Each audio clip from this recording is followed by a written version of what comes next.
People could save between $23,000 and $32,000 over 10 years. Like that is thousands of dollars a year if you amortize it over time, and it's going to make a huge difference in people's pocketbooks. The Amber Mac Show on Canada Talks, Sirius XM 167. Welcome to the Amber Mac Show. Coming up on today's episode, we do a deep dive into electric vehicles, including demystifying what you're probably thinking about EVs and sharing the truth about how much money you could save if you made the switch. We're also going to speak to a winning startup founder who is using the latest technology to reduce food waste across the continent. Plus, we share your comments and some interesting stats about the future of smart glasses in this week's The Other Mac. So let's get started.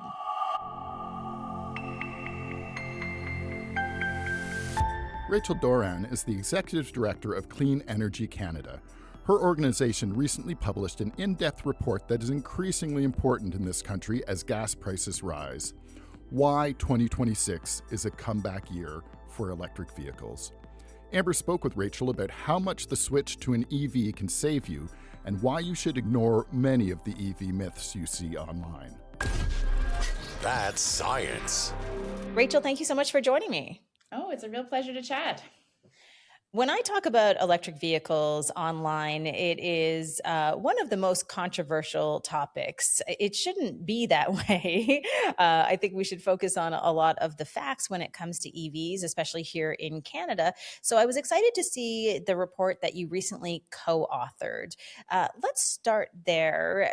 What did you discover throughout that report that really speaks to the time that we're in this moment? Yeah. So as you say, electric vehicles, there's a lot of views about them out there. But one of the things that we like to study, and we've done this study a few times, is how much money do they save compared to running a car off of traditional gasoline? And so what we did was release a report last week looking at kind of comparable cars. So an SUV versus an SUV over a 10-year lifespan of a vehicle, including maintenance, gas, purchase price up front. What do you save? And we were expecting the numbers to be pretty good this time because we just had the federal government reintroduce a $5,000 rebate that applies to a lot of new vehicles this year. And the numbers are quite good, Amber. So this is based on 2025 prices. It doesn't even count the kind of skyrocketing price of gas in the last month, but based on the last year, people could save between $23,000 and $32,000 over 10 years. Like that is thousands of dollars a year if you amortize it over time, and it's going to make a huge difference in people's pocketbooks. It's a significant amount of money, especially at a time when Canadians are really struggling to make ends meet. And I think in many ways, when we think about these energy solutions that are focused more on green or clean solutions, not only are they better for the environment, but they're also better at the end of the day in terms of our wallets and how much that we can save. When you look at the numbers here in Canada, what are you seeing in the report in terms of the number of people who are buying EVs? Because I have seen so much information over the past few months that tells a bunch of different stories on that front. Yeah. So, there's a couple of different ways to answer the question. One is what's been happening in Canada in the past year. And we've noted, it went down. We were actually one of the only countries in the world where EV sales declined last year. But we pointed out that was due to a number of different factors. We had a rebate that wasn't canceled, it was just paused. So lots of people might have been waiting if they were interested in an EV to see if it would come back. We had our kind of standard that was encouraging automakers to make more models available paused. We were one of the only countries in the world, including the US, that had 100% tariff on Chinese electric vehicles, which have been fueling some of that lower budget end electric vehicles in other countries.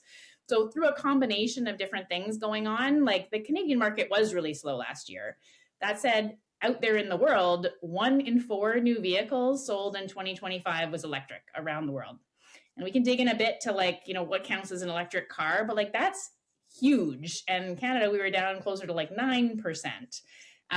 But we are already seeing kind of a big turnaround. I think there was just the online retailer Clutch releases their numbers about just what are people looking at online.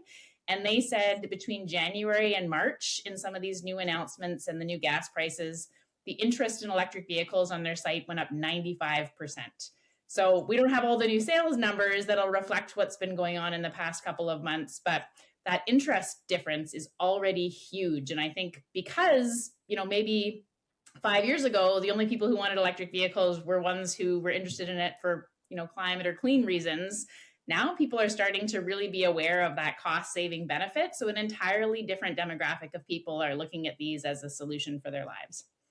I wanted to touch back on something you just said in terms of what constitutes an electric vehicle, because I think that's a question that a lot of people have. So can you expand on that?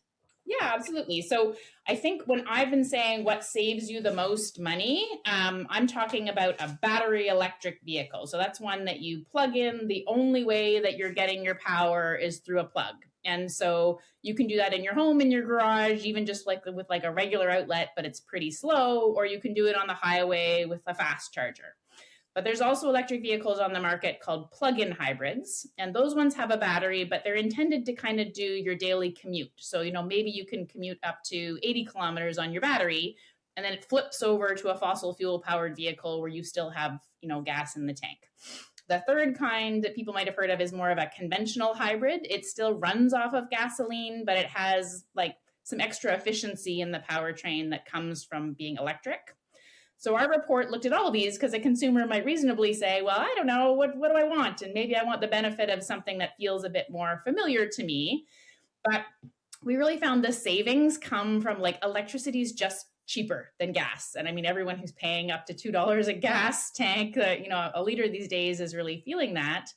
And so, we compared the Toyota RAV4 across all these different kinds of models I just described. And the electric model saved $26,000 over 10 years. That plug-in hybrid model, if you're remembering to plug it in most of the time, you got savings between $9,600 and $12,000. So like still good, but the rebates, tend to be a bit lower, and just that cost savings, you're still relying on gas some of the time. So it's not as much of savings. And the RAV4 conventional hybrid only saved you about $6,000. So kind of like the further you can get from gas, the more money you're going to save based on our study. I wanted to ask you how this differs across the country in terms of different provinces and territories. And I know this is purely anecdotal, but I just got off the phone with my mother who lives in Prince Edward Island, and I'm trying to get her to get an EV for her next car, or at least a hybrid. And she was saying, but electricity costs are so high right now in Prince Edward Island. So I'm just going to leave you with all of that. Can you unpack that for us in terms of the savings across the entire country? Yeah, absolutely. And so I will say our report looked at electric vehicles. We also looked at what would it take to electrify your whole house. And so I can get into that a little bit more if it's of interest.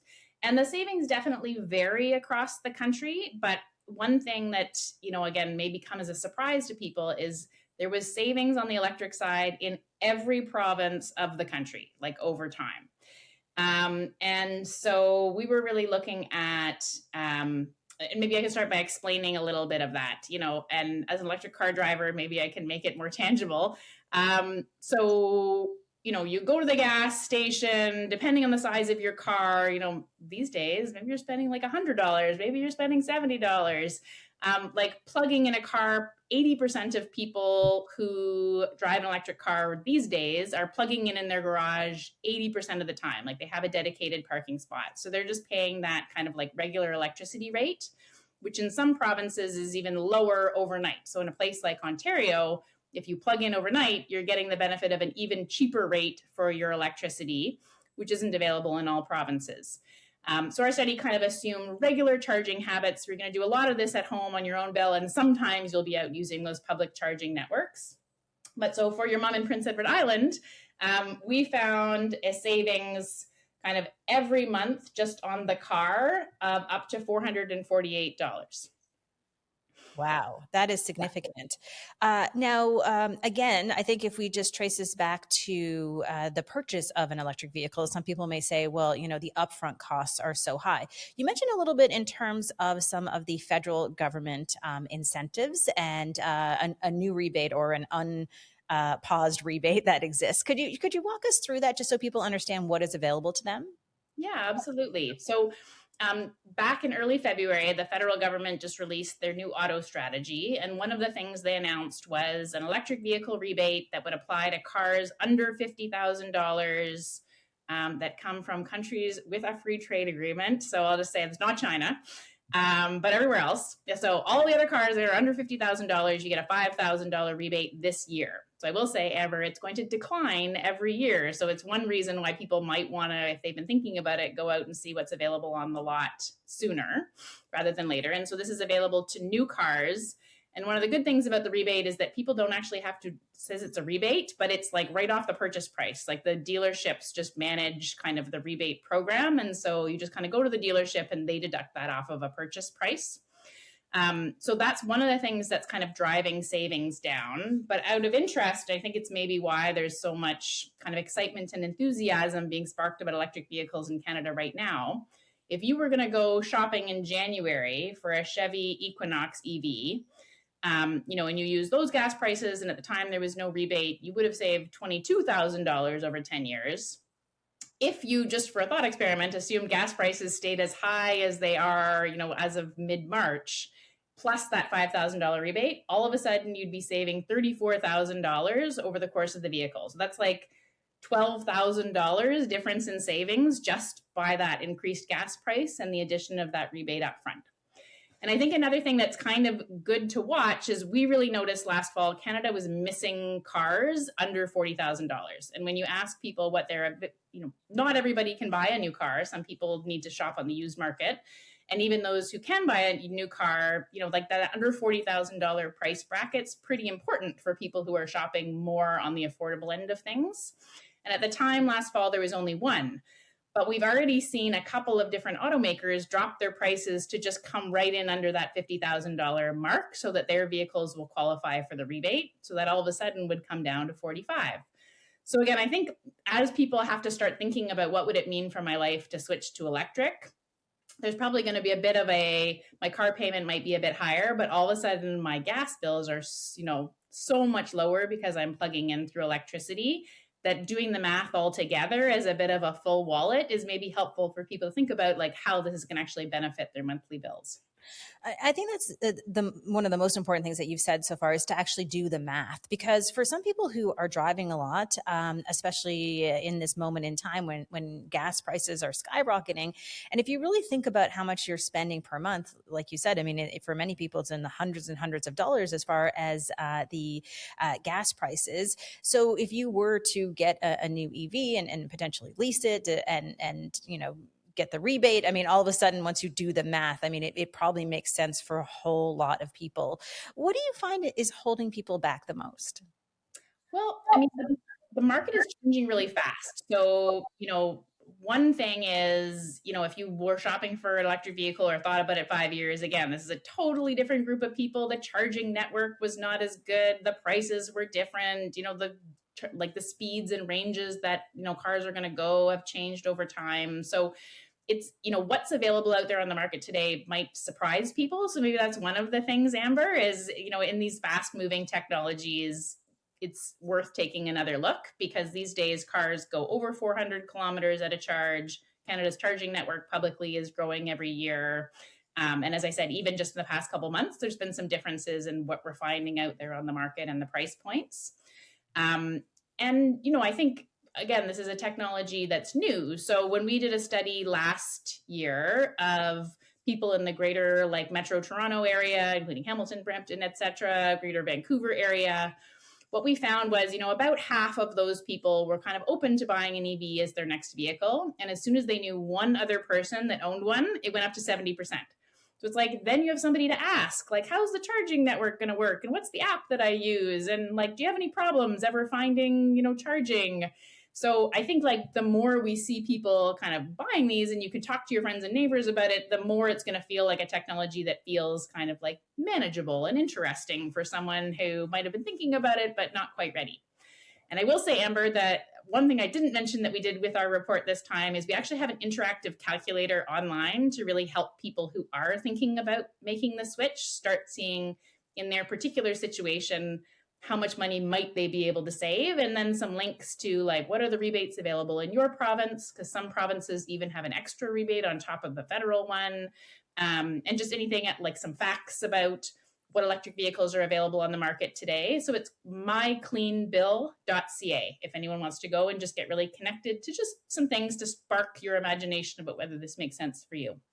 And I would really strongly encourage people to do just that, because I think if you go off on your own, you start to do some research, or you start to talk to your friends or your neighbors, and they don't know a lot about EVs, they may unfortunately be spreading some of the myths that exist about EVs, which are plenty. I hate even to bring some of them up because I don't want to talk about the misinformation and disinformation, but it does exist, especially in a country like Canada, because I know even when I speak about EVs on social media, sometimes people will say to me, oh, well, they don't work in colder climates. And just to echo some of your comments already, when it comes to how technology is improving and developing, there are lots of examples of cold countries where almost entire populations are buying EVs. So I certainly don't think that's an argument anymore. But I do have to ask you that question in terms of our climate here in Canada. Yeah, absolutely. So, Norway is the example that always gets used. It's pretty like comparable to Canada in terms of its climate from north to south. And yeah, they are selling almost entirely electric vehicles these days, like above 95%. And so clearly, like, I think climate is not at all an issue for some of the batteries that we're seeing these days. And one of the things that has changed again over time is there's now what's called a heat pump installed in a lot of electric vehicles that help keep the battery temperature higher. And so you don't even kind of lose as much charge as people might have heard a couple of years ago in colder temperatures. Technology is changing a lot. And I agree with you, Amber. I think like there is a lot of misinformation out there. So it's maybe good, instead of repeating some of the facts that are inaccurate, I'm also happy to kind of walk through a couple of things we hear a lot as concerns. And maybe, it's useful to just know, if you're in the market, some of the evidence behind it. I would love to walk through some of that, because I do think people are hungry for information. I think they do want the facts, but it's hard to know where to actually go. So let's talk a little bit more about some of those realities in terms of EVs. Yeah, so I think a fear that we hear is around the battery. So like an electric vehicle, one of the great things about it is you're going to have less maintenance because there are fewer moving parts. So you don't need an oil change. There's no oil. But it does have that one big battery that's like one of the more valuable parts of the electric vehicle. So I think there's some hesitancy around like, how long will my battery last? What if I need to replace it? And so a good thing to know is batteries in Canada tend to be warrantied for up to 160,000 kilometers or 8 years. So that's the majority of the driving we're talking about through this 10-year period, where like the main thing that can go wrong with your car is under warranty. So that's maybe one thing that I think we hear a lot. I mean, I know we talked about it at the beginning, and not everybody is buying electric vehicles these days because, they want it for environmental reasons, but it is good to know it's cleaner, no matter where your car was produced, no matter what your battery was produced with, and no matter like the state of the electricity grid you plug it into. Electric cars are just more efficient. Like in order to get power out of a gas powered car, you're kind of like, you burn the fuel heats something, that moves something. And so you just lose a lot of stuff in translation. Whereas the electric power, it's like straight from the electricity to the wheels and it just powers it. So it's always more efficient. And so it's always going to be better kind of for anyone who is worried about the climate side and the kind of like clean side. Electric vehicles tick. Yeah, and I think another thing too that we haven't really talked that much about, but if we think about the geopolitical situation in the world right now, what we've seen over the past few weeks is this fluctuation in terms of gas prices, mostly rising higher. We just had news recently in terms of some airlines in the U.S. who say they only have about 6 weeks of runway, no pun intended, when it comes to powering their planes with gas. So I think what we're seeing is that this moment in time, at least from my perspective, is probably going to become more of the norm in the future instead of just kind of a blip. What do you think about that piece? Well, I think you're totally right, Amber, that we're just in this real time having to deal with this reality that fossil fuel prices are set internationally, and therefore they're subject to things that are sort of out of Canadian control. Even though we produce oil and gas, it's not really helping us at the pump these days. So, we put in our report a bit of a graphic of what has happened to fossil fuel prices over the last 10 years. And that looks like it's like a roller coaster. It's up and down and up and down. And clearly, like, we're in an upswing right now with some very serious consequences on people's lives, and, people who are already struggling to kind of pay their bills month by month. Having this real surprise hit on the gas side is obviously like, it's really causing real consequences for people who have to make choices about what else they can sacrifice. The electricity graph, though, is because we're producing our electricity domestically. Like, we buy a little bit and sell a little bit across the border north-south to the US historically. But mostly, if you live in a province, a lot of your electricity is being produced in that province.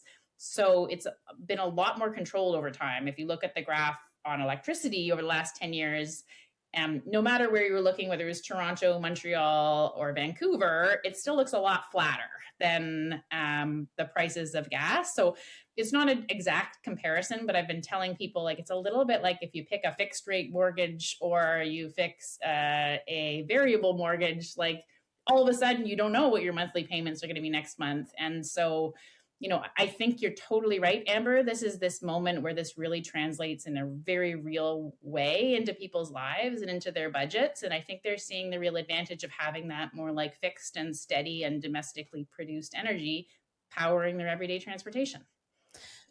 What have you been hearing from people since you released this report? I know it's only been a few days, but what is the reaction to the report and some of the data within it? I think, as I said, we've done this kind of calculation before, but there's a real energy around it this time. I think just for all the reasons that we're talking about, I think people do have a real appetite and are seeing that electric vehicles sudden, like auto shows around the world are showcasing electric vehicles because they're also kind of cool. And so, this combination of a lot of where the technology has been going and where the innovation has been going, and now where the cost savings are headed, has just sparked a real enthusiasm and appetite from people who want to learn. And maybe not everybody's in the market to buy tomorrow, but I will say, with stuff like rebates, what that can do over time is also spark more movement in the used market. So maybe if you're not able to think about a car purchase today, even if someone is like incentivized to change over their older electric vehicle sooner, that might put another one out on the market earlier. And there's already a good number of electric vehicles on the used market in Canada. Depending on your needs, like a household that drives two vehicles, maybe one, it makes tons of sense to get one of those older electric vehicles with smaller range to do your daily commute on, while you keep, your traditional car for a longer road trip or something. So I think it's really sparking people to think about, how could I incorporate this in my life, and really see in real time. It isn't just a clean energy think tank saying this, I see how this can benefit, my day and my life.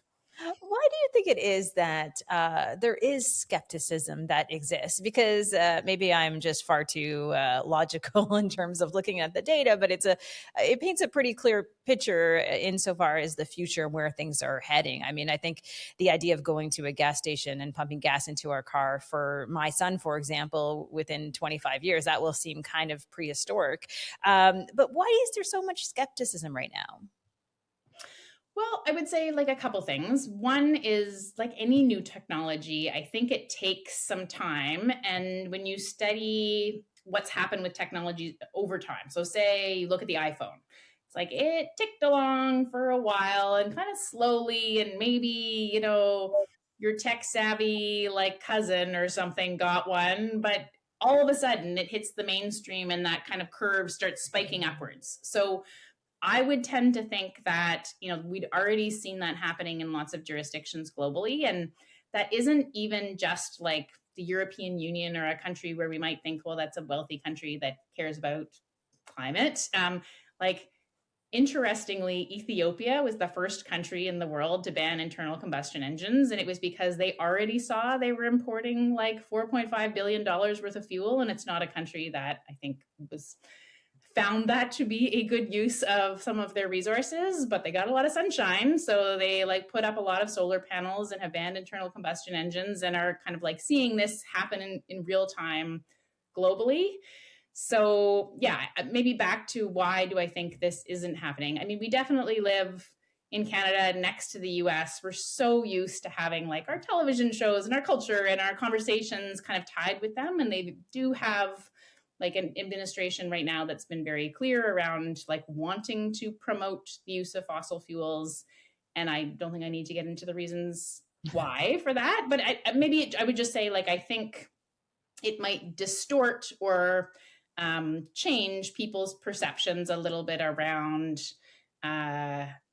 what they think they might find in an electric vehicle or who might want to adopt one, which is why I think your point around like, don't take it from me. Go and, find your evidence, go chat with your dealer, like take a look at the website.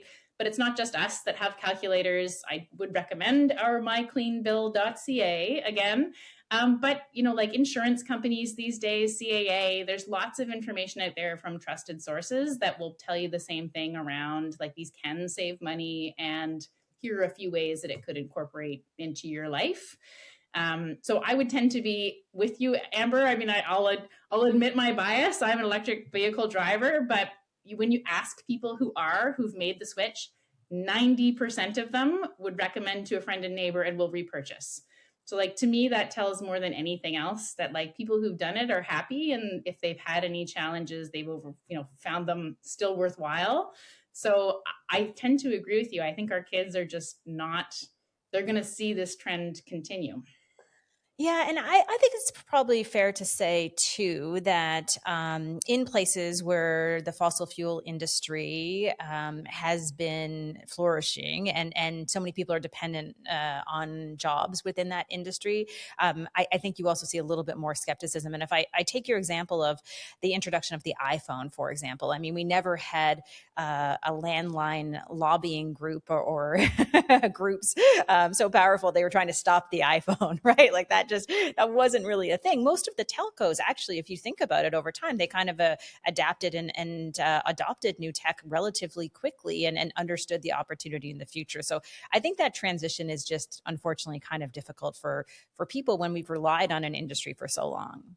100%. And so, I think it will be like a transition. And honestly, my parents are in their 70s and 80s. I don't expect they're ever going to buy an electric car. I think their last car is going to be fossil fuel powered. But when you ask people under 30, they are, again, so if our base mark is around 50% interest in this study, it also bumps up 20% for anyone under 30. Like this is just a generation of people for whom this makes a lot of sense. And I think we'll see that shift over time. But I think as a country, we need to be very mindful, of course, that there are people who are engaged in this sector who value it. There are some like identity pieces here. And so for us, I think where we want to start is just the people who are interested and open to an electric vehicle and give them the right information to help them make that decision, not to force it on people for whom it doesn't make sense today.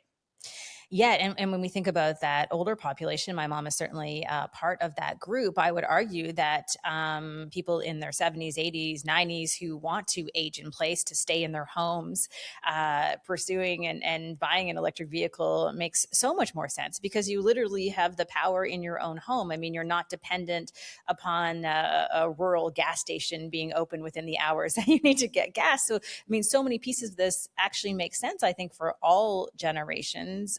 Particularly, I think some of those people who maybe don't want that experience of going to a gas station or don't have one close to them, which actually leads me to one of my last questions for you, which is sort of the infrastructure within our own homes. I know we don't have time to get into talking about heat pumps and the transition as far as some of the home tech that is available, but I did want to ask about just being able to plug your car into a regular plug. Certainly, people have come to my house and done that, and we recently just laid in kind of the groundwork within our driveway to install an electric vehicle charger. That piece for people who are struggling to understand, like, what do I actually need in my house? Could you just give sort of a Cole's Notes version of that? Yeah, 100%. So you can plug an electric car into a regular outlet, the same you'd plug a toaster in. But the problem is electric cars a lot bigger than toasters. So that charge is a level 1 charge, and it'll happen pretty slowly. So maybe overnight you'd get 40 kilometers or 50 kilometers. And so, maybe you can do your daily commute on that. Lots of people, especially if it's your mom and she's just going out for groceries every once in a while, like that might be sufficient for them. And in fact, we found in many cases, you don't need to upgrade your home charging, that's something that you can kind of easily live off of depending on your driving habits. The next level up is level 2. And so that's where I think you're talking about getting kind of a charger installed in your home. There's actually some great programs available through a charging installer called Switch, depending on where you live, where they're actually helping people offset the cost of these days. And depending on your home and what other things you have electrified, often you can put it on the kind of like panel and infrastructure you already have. Sometimes you need to talk to an electrician about whether that's right for your home as it is. And then when you go out onto the highway, that's where you start having these like level 3 chargers that charge up. I should say your kind of fast charger in your driveway might charge your full car in say 4 hours or something. When you go out to the highway ones, those are the ones where like you can charge your full vehicle maybe in 40 minutes. So if you stop on your road trip for like your lunch and use the bathroom, that's when you're charging kind of those fast chargers. And I think we'll see that technology change over time too. The newer chargers are now like 250 kilowatt hours. And places in China are sort of experimenting in prototype with like the 5-minute fast charge. So the technology is going to continue to change over time. But as you say, Amber, it really makes sense for people to kind of just think about what their house will adapt to, what their driving habits are. And I would say, I actually live in a house without a driveway. And so we go and plug in the community parking spot once every 2 weeks or something to get our charge filled up. So we definitely are doing a lot of work trying to make sure people in condos and apartments have those dedicated parking spots where they can plug in and access a charger, because it is so easy and such a benefit of owning an electric vehicle. But there are other options out there for people who are looking, who maybe don't have that as an option today. Well, listen, I've used up a lot of your time. Certainly just wanted to be able to demystify some of these conversations around EVs and getting more Canadians and more of our listeners and viewers thinking about this as an option, especially if the math adds up and makes sense. Any final comments from you before we wrap up? Yeah, just because I think people might be listening to you on a commute. The last thing I'll say is just to make this super tangible and real for people. We looked at like an example where maybe you're a construction supervisor who might be driving like an SUV from Mississauga to Hamilton. Say you switch to the Kia EV9, the monthly savings we found on gas were $254. So I mean, I think I'm going to leave it there, Amber. For me, it's just like it is this moment where it's a technology that can serve a lot of purposes. It can maybe make people feel good about the contribution they're making environmentally, but overall, it can make people feel good because they're saving the money that they just don't have to spend in other places right now. Sure. As the kids say, the math is mathing. So it makes a lot of sense. Listen, thank you so much. Quote you, Amber, the math is mathing.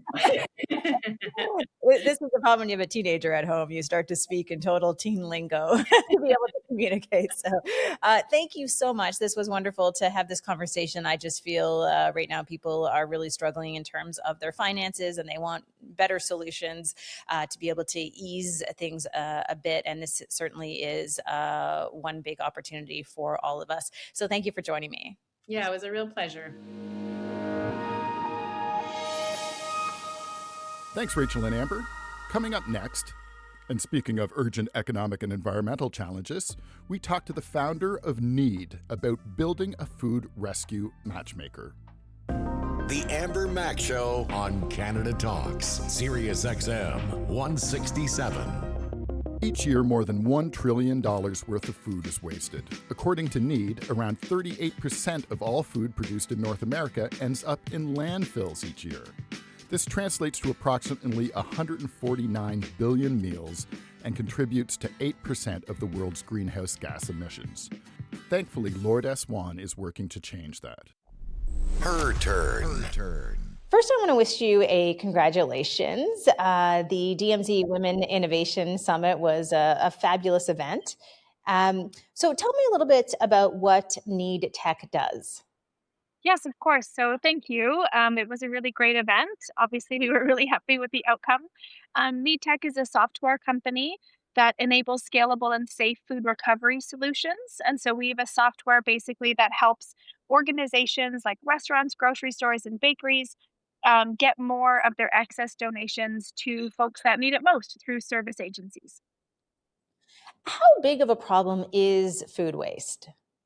Yeah, globally, we waste about $940 billion of food each year. So some of this is food loss, like thinking sort of like banana peels and things we can't, that are not edible. But a lot of it actually could be recovered and could be saved for consumption, for human consumption. And so the problem is the logistics of getting it from one place to the next and knowing that it's excess and knowing that it can get safely from one place to the next. During the pitch, you talked a little bit about your story and the early days of the company. Can you share that with us in terms of why you decided to start this business and grow this organization? Certainly, yeah. So, 13 years ago, I rescued about 200 pounds of bread from a bakery and donated that to an emergency shelter. Not really intending that that would kind of be what it is today. But that moment really struck a chord with me in that really seeing how much food we waste and how many folks could use the food. It was perfectly good bread. It was baked that same morning. And so I started thinking about, other folks that needed food, other service agencies. How could we save, their budgets on buying food if we could just get them excess food that was kind of lying around the city? So I started a food rescue charity here in Calgary, and that grew to now one of the largest food rescue charities in Canada. It operates mostly in the prairie provinces, and we built a software to help with those logistics, making sure that food was getting safely from one place to the other and that we could scale really because of how massive this problem is. And so we built the software, the charity started using it, very purpose built for the charity. And then it struck us one day that we wanted to see how we could scale it even more. And there was food recovery organizations kind of coming out of the woodwork, 66,000, I think, in the US. And so we thought we could be the software company that has very customizable software for food recovery specifically. During the pitch, DMZ Ventures had such a phenomenal range of women pitching. There were 10 women total, and it was so impressive seeing everybody get up on stage. What was that experience like for you? Yeah, I love pitching, but I more love the before and after. I've done a bunch of pitch competitions, and the best part is always the other founders that you meet. In this case, it was other women founders. We have a lot in common. The conversations backstage were, yes, about business, but also trying to, um, balance motherhood and owning a business and family and all these things that women have to do. And so it was really inspiring, I think, to meet everyone and then just to see everyone just absolutely crush it on stage. That day was really a fun experience. What do you think it was about your pitch that resonated that day and helped you to get awarded $50,000? Yeah, I think it's a couple of things. I think there's two things that really resonate with folks these days, and that's the cost of food, and food insecure households always will, pull on heartstrings. I think either you live in a insecure household, or you grew up in a food insecure household, and people can relate to that. And then when we think of something daily that we can do to mitigate, the climate crisis and think about all the environmental impacts, we as individuals cannot waste food. And so I think it really resonates with people that those are two very important, large issues, and we're connecting them through this company. how do you scale your business? Because you talked a little bit about logistics. I imagine that is a big part of what you have to do. But how are you able to scale and grow the business here in Canada and elsewhere? Yeah, I think everyone wants to do food rescue, or they're doing it to a certain degree. There's food banks in California that have budgets of 100 million plus, and then there's tiny churches that are doing food recovery or food rescue with zero budget. And so, we really want to meet folks where they're at when it comes to software, so we can scale kind of solving this problem. And that's a big part of it, of how we scale, is making sure we talk to folks that are, doing it across the spectrum. So, when you think about Canada today and entrepreneurs growing businesses, it really is a unique time in this country. We are definitely trying to support our entrepreneurs in a more meaningful way. I think we see that with DMZ Ventures as one example. What would you say to other entrepreneurs, including women entrepreneurs, who are trying to grow their businesses right now? This isn't the first business that you've started. So, what advice do you have to them? For them? Yeah, certainly. This is definitely the first tech company I've started, but this is my sixth venture, kind of across a wide variety of types of businesses. Um, when I started in entrepreneurship 13, no, more than that, like 16 years ago, there was not a lot of supports, particularly in Alberta, like DMZ, like the supports we see today. Even just, someone to look up to who's also a woman, a woman of color in Alberta at that time, in entrepreneurship was not a thing. Now there's so much out there. The DMZ has been such a wonderful support for us, and here in Calgary, there's a bunch of other organizations and events that you can go to, that you can really kind of feel connected to the entrepreneurial community. And I highly recommend that growing your network be part of your day to day as an entrepreneur.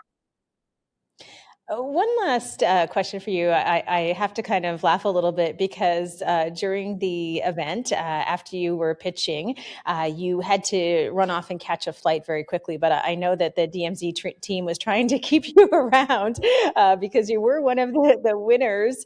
Was it a surprise to you to win that day? Yes, it was a surprise. It was an interesting story because I'm 7 months pregnant, and so I really had to like fly in between medical appointments, and just the way everything worked out, I was truly flying in and out of Toronto. So I had to get to Toronto the night before, wake up, do the summit pitch, and then catch a train. And as events do, they're running a little bit late. So I had all my stuff ready. I was ready to head out the door. And someone from the DMZ stopped me and they said, "Hey, 2 more minutes, I promise. We'll get you on that train. We'll get you over there." And so I kind of had a hunch, but only 2 minutes before they actually called my name. And then they called my name. I ran to the train station with 25 pounds on my back and 33 pounds in my belly, and made it just in time for my flight. So a true entrepreneurial story for sure. Thank you, Lourdes, and thank you to DMZ Ventures for supporting this segment on the show. Coming up next, we have your take on the future of smart glasses and why you love to hate them in this week's The Other Mac. You're listening to The Amber Mac Show on Canada Talks, Sirius XM 167. Meta sold over 7 million pairs of smart glasses in 2025, more than triple the combined sales in 2023 and 2024 combined. That means Meta has about 80% of the market share for this kind of wearable. However, it looks like Apple's thinking about releasing its own smart glasses in the next year or so. So Amber and I thought we would ask our listening audience what they thought of smart glasses. We've got, things that we're not quite sure about, and we got some fantastic comments in terms of your concerns about smart glasses and also the benefits they have. So Amber, why don't you start us off with one of our viewer comments? All right, so this one is from Daria Sukman, who says the legal and ethical paradigm needs to catch up first. Hard no with ongoing non-consensual recording of women, children, others in workplace, public and private spaces, and potential digital data mining. Yes, for people with disabilities who benefit from this. This is not necessarily a tech concern, but issues about power. Who benefits first is usually corporate structure without any consultation or consideration from women within their creation of such a product, and the individual/community bears the weight of this imbalance and systemic neglect of design with digital vulnerability. This needs proper consultation with vulnerable communities for all aspects until any rollout of product. Absolutely, and we're obviously way past that point already, and we've seen that the privacy concerns are well justified. We reported in an Amber Mac show in the past month or so about how it was revealed there was some European research done into this, and it was saying how a lot of the content that's captured on those glasses, video content especially, is supposed to be kept private, is actually seen by human reviewers in Africa somewhere. I can't remember which country, and they're being exposed to, well, people having sex, people going to the bathroom, but also they're being exposed to the PIN number when you go up to your bank machine. They're being exposed to all sorts of data that they shouldn't be. And as you and I have both said many times, Amber, Meta isn't really the company that you trust with this. So what are your thoughts in terms of the privacy aspect? Well, I think what's interesting when we think about all of the comments that we got across social media, I mean, privacy came up in pretty much every comment. And I think that is the number one concern. I think all of us can imagine a use case scenario where maybe smart glasses make sense. Maybe you go to a concert and you want to capture the concert, and you want to have your hands free. You don't want to be holding your phone up. I kind of get that scenario, but beyond that, I think it's really difficult in terms of trying to get over the many privacy issues. And Jeff, I do want to say that one of the things that we saw was from a couple of people, but this comment from Wendy Boyles McDonald saying, I've seen firsthand the impact of assistive tech like smart glasses. They can be life-changing. They definitely have a purpose and can open doors for many, especially in the visually impaired community. I have sold a number of them to the visually impaired, and they are pretty happy with them. So it's good to see that perspective too.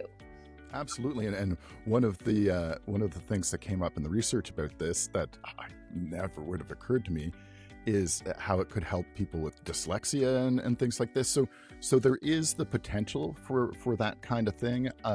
I would say that there's a narrow base of useful functions in this, and some of them can really be done without the privacy risks by just using, audio in your headphones. So they talk about, oh yeah, it's great for directions. It's like, yeah, but you don't necessarily need to be looking at things to get directions. We've got another way to do that. So that can happen through headphones. And it's been commented upon, and I think it's pretty fair, that this was developed without a use case. There's a pretty cutting article I read that said, this is basically Meta trying to justify itself and find some way for it to be, have some cutting edge technology. And they went and they, did some good design work and partnered with some people who are very capable on that side. But it's a product without a really clear use case. And I think you must remember back in the days of Google Glass, and that didn't succeed at all, and there was a reason for that. So you must have had some exposure to Google Glass in the past, I imagine, Amber? Yeah, absolutely. I think generally speaking, I've always struggled a little bit with understanding the purpose of these smart glasses. And I think, from a perspective of people with disabilities using them, that totally makes sense. But I do think that there are some flaws. The privacy stuff we've talked about a little bit. But also, I would love to talk about the usability, because I know that's a lot of your background. in terms of them actually being usable. Because we have this comment here from Justin who says, as someone who has owned and used many smart glasses from Meta, Amazon, Vuzix, and Google and others, the entire category is challenged by mostly UI issues with which make them clunky. Early versions had very poor performance and poor battery life. Display quality is constantly an issue because of cost. So I think when we think about the UI side of things, all really good points in terms of the form factor. Absolutely. And, one thing that's come up a bunch of times, and I've seen people complaining about online, is that, the worst form factor, or the most delicate kind of form factor for a wearable would pretty much be glasses. Glasses are, I'm constantly worried about something happening to my glasses. They're like very thin-limbed. They're not going to stand up to a lot of getting thrown around or dropped or stuff like that. And the Meta glasses, at least, they start just under $300. They go up to $700. Yet they've got technology embedded in them that if you hit them the wrong way or drop them the wrong way, that can break. And like you say, it's not really that rich an interface. You can see things like that Apple Vision Pro. That's very compelling. It's not glasses, but that's, I think, what is in the background, in the back of people's minds when they're thinking about what they want smart glasses to be, is this kind of like Tony Stark thing. Well, we're not even close to being there. And one of the big failures, and this happens with so much these days, is just AI is not there yet. So it's, I can dictate a message to my boss on my glasses. Would you really trust an AI dictated message to your boss without being able to review it and change it? And there's not easy ways to do that. And even in the face of that, Mark Zuckerberg has said that he sees, I quote, glasses becoming the main way we do computing. And that's just delusional to me.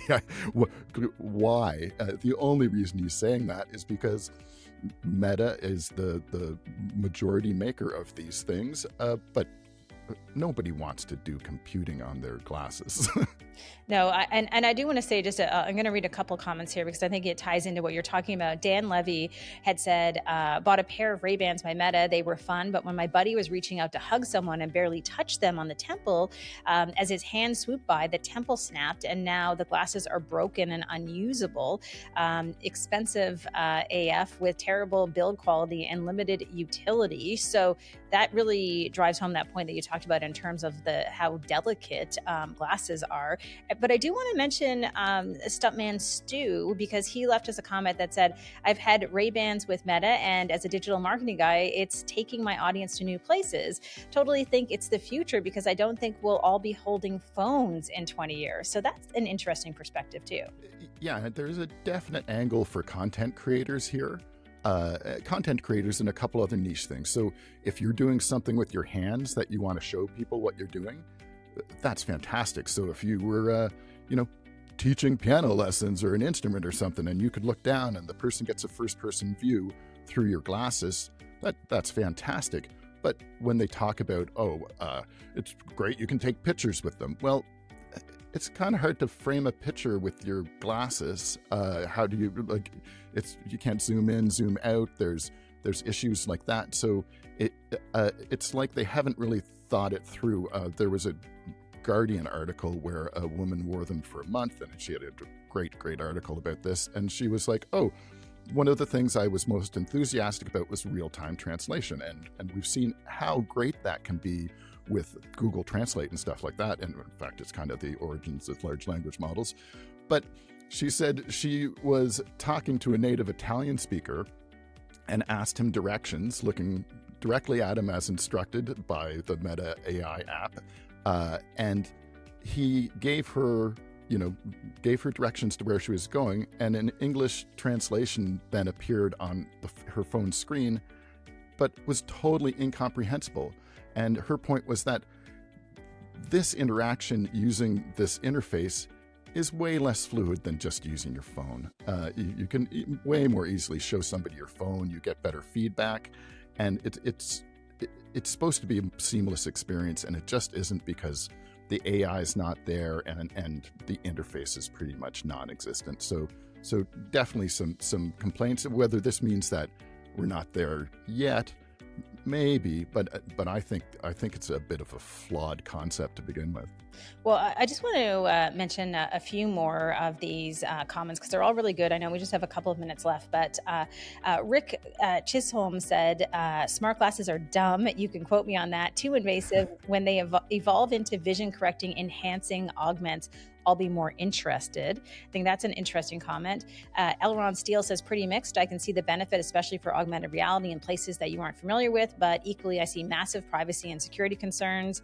And as a poker player, there are some seriously unethical ways to use them in a poker game. Oh gosh, yeah, that makes sense. And again, another thing that they haven't really thought through in like Canada and the United States, around 2/3 of people wear prescription eyeglasses. Well, it was just the end of March 2026 where Meta had a solution that could use prescriptions in them. So who are you making these for?